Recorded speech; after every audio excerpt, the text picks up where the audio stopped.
Represión y más represión. Lluvia de gases que invaden calles enteras. Un gran despliegue de las fuerzas de un régimen que convirtió la opresión en su mejor arma. Pero los cercos a los manifestantes, las amenazas y los riesgos latentes no amilanan a quienes siguen saliendo a alzar su voz por una nueva Venezuela, una Venezuela en democracia. No importa si son ríos de gente en grandes avenidas o pequeños grupos que en cualquier esquina se congregan, tienen el mismo fin. Saben que cada mañana es una nueva oportunidad para ese anhelo. Resistencia significa no tener miedo. Resistencia significa, como decía Gandhi, quedarse apostados allí y no retroceder ante nada ni nadie. La censura impuesta por el gobierno de Maduro a la prensa independiente no puede ocultar la realidad de la profunda crisis en Venezuela, una crisis que valientes ciudadanos revelan al mundo con esporádicos mensajes a través de sus celulares. Ese es el contraste que tenemos en la Venezuela de hoy. Filas haciendo para la comida que no se consigue y que escasea, y otro grupo de vecinos protestando para que esos que están en la fila puedan conseguir los alimentos de manera más expedita. Contrastes y expresiones ciudadanas desde una Venezuela que clama alimentos y exige libertad. Maduro, esta gente te odia, esta gente no te quiere y esta gente va a trabajar por Venezuela. Una resistencia pacífica que, pese a las amenazas y acciones del régimen de Maduro, sigue en las calles del país. Así transcurre la protesta en la urbanización Caurimare, en Caracas, cuando es la 1:53 de la tarde del 21 de abril. Ciudadano venezolano desde Caracas, para NTN 24. Ese es nuestro reportero ciudadano que nos ha estado enviando muchas imágenes, muchos videos que él mismo graba con su celular y nos los envía a través de WhatsApp o a través de redes sociales. Ese mismo ejercicio lo están haciendo muchos ciudadanos en Venezuela para poder informar a sus compatriotas y de esa manera romper ese cerco de censura, ese cerco mediático que ha intentado infructuosamente imponer el régimen chavista para que los venezolanos no se enteren de esa represión y no vean esos videos que ustedes están viendo en este momento. Voy a saludar a esta hora en los Estados Unidos, en Miami, Florida, a Mario Díaz Balar. Él es representante a la Cámara, congresista republicano. Le agradezco mucho que esté con nosotros hasta ahora. Bienvenido al programa de la noche. Muchísimas gracias, Jefferson.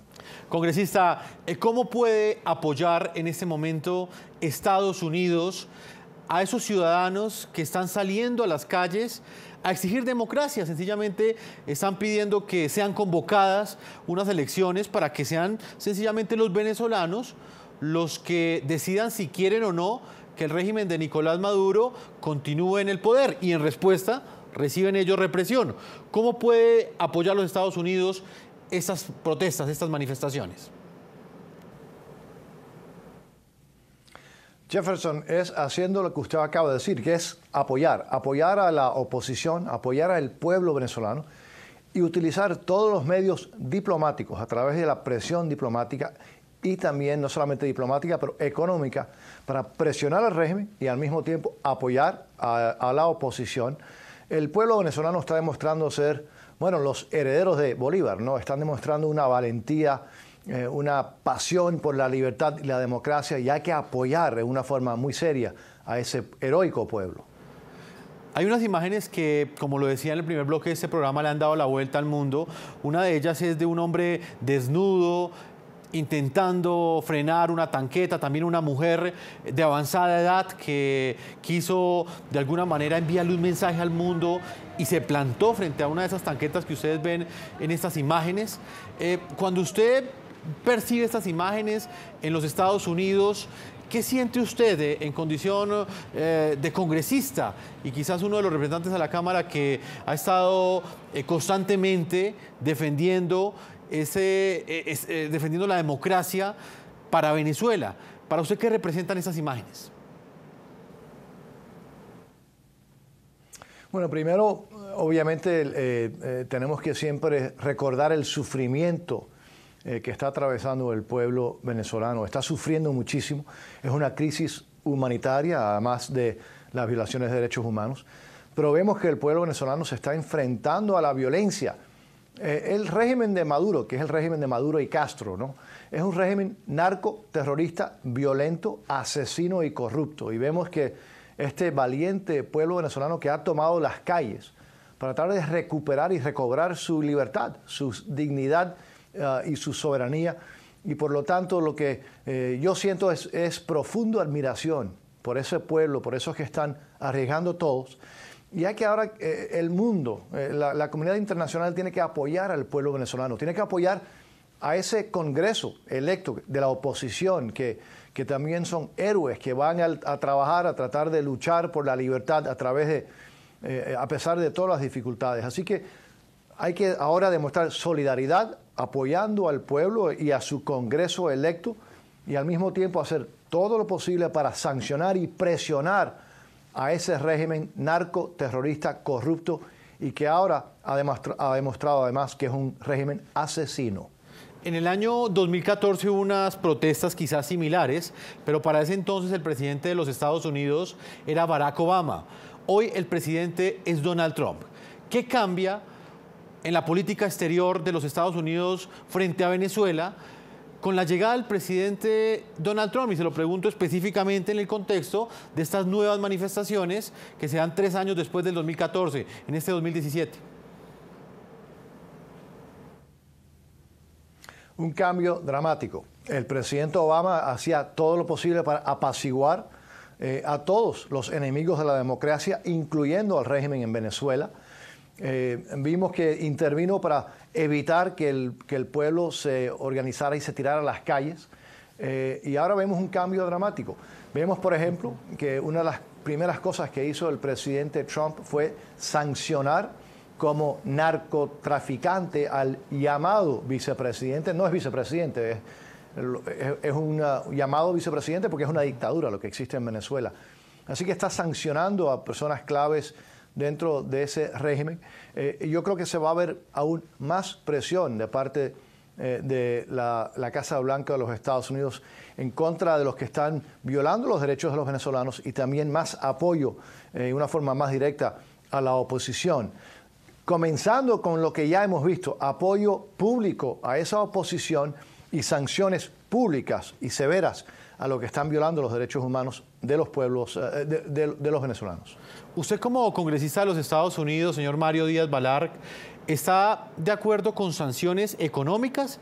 Quizás con sanciones que le impidan a este régimen dictatorial, como muchos lo califican, seguir recibiendo dinero del exterior, inclusive de Estados Unidos, como concepto, por ejemplo, de la venta de su petróleo. ¿Usted estaría de acuerdo con este tipo de sanciones económicas? Yo creo que hay que hacer todo lo posible para presionar a ese régimen, no solamente diplomáticamente, pero económicamente, de toda forma posible.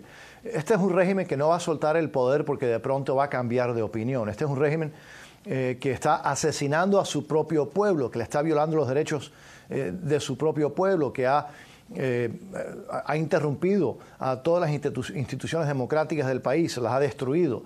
Y por lo tanto hay que presionar de una forma mucho más severa lo que se está haciendo. Yo soy uno de los patrocinadores, sí, con mi colega la congresista Eliana Ros-Lehtinen y otros, de legislación para sancionar a los violadores de derechos humanos. Yo creo que hay que hacer aún más. Así que sí, todo lo que se pueda hacer para, en un lado, de una parte, ayudar al pueblo, ayudar a la oposición, a esos valientes venezolanos, y al mismo tiempo sancionar y presionar económica y diplomáticamente a ese régimen narco, terrorista, asesino y corrupto que preside o que dirige este títere de La Habana, que es el llamado señor Maduro. ¿No comprar el petróleo venezolano sería una opción para los Estados Unidos? Una de las cosas que los Estados Unidos está haciendo y que vamos a ver en una forma mucho más agresiva ahora es que los Estados Unidos puede y tiene que ser independiente energéticamente del resto del mundo. Los Estados Unidos tienen el petróleo no solamente para su consumo doméstico, pero pronto vamos a poder exportar petróleo. Así que, de nuevo, todo lo que podamos hacer para presionar al régimen, para ayudar al pueblo venezolano, todo lo que podamos hacer en una forma legítima, hay que hacerlo, porque ese pueblo que está demostrando un heroísmo realmente de proporciones históricas, hay que apoyar a ese pueblo. Parte de la forma es de nuevo, sancionar al régimen y legitimar al pueblo, a la oposición, no a los que están reprimiendo al pueblo de Venezuela. Pues señor Mario Díaz-Balart, como siempre es un gusto para nosotros tenerlo aquí en el programa La Noche, congresista de los Estados Unidos, representante de la Cámara del Partido Republicano. Muchas gracias por su atención. Muchísimas gracias, Jefferson. A usted por haber estado con nosotros. Vamos a una última pausa comerciales. Cuando regresemos estaremos con Lenin Rodríguez. ¿Quién es él? Es uno de esos ciudadanos que ha intentado detener esa represión violenta de las protestas por parte del régimen. Él en una de esas manifestaciones, tal y como lo vamos a ver en esta imagen que les voy a mostrar en este momento, también paró una de esas tanquetas. Fue detenido y luego de ser liberado en las últimas horas por parte de la Guardia Nacional Bolivariana, ha querido estar aquí con nosotros en el programa La Noche. Una pausa y ya regresamos a la parte final de este programa. Ya regresamos con La Noche.